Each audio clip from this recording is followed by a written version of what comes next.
The exhibit, Shadows of Incarceration, the Cowee 19 story, tells the untold personal histories of 19 men who tragically lost their lives building the Western North Carolina Railroad. It also looks at the atmosphere and laws of the dark history of the convict leasing system and the American criminal justice system.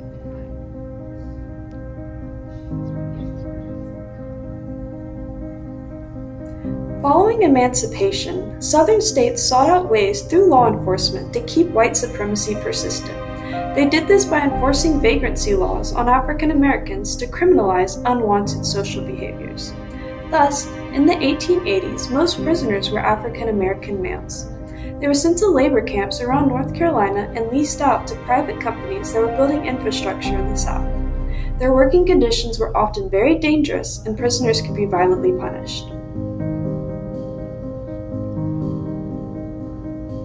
This is an example of neck and leg shackles used to punish prisoners in an attempt to deter escapes. This installation here gives a feel for what prisoner bunks would have looked like for leased convicts, especially those working on the Western North Carolina Railroad, specifically in the Cowee prison camp. The Cowee prison labor camp was in Dillsboro, North Carolina, located between high hills and the Tuckasegee River.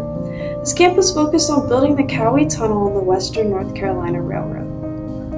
On December 30th, 1882, tragedy struck as these men were crossing the Tuckasegee to their work site. The line used to pull the boat across snapped, and the men were plunged into freezing water. Tragically, 19 men did not make it out. This painting is by Anne Millard Woodford. She was commissioned as part of the exhibit to bring light to those who lost their lives tragically that day, since there were no official pictures of them.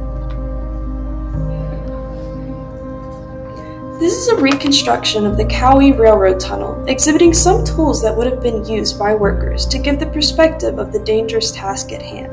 Here's a closer look at some of those tools.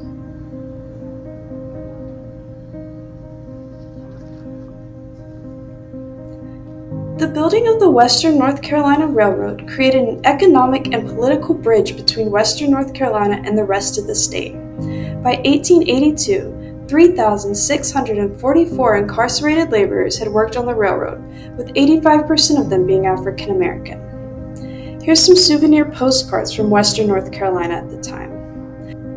Over the years, the story has changed and been dramatized through word of mouth, but some details can never be confirmed. But what we do know for sure is that what happened to these men was a tragedy.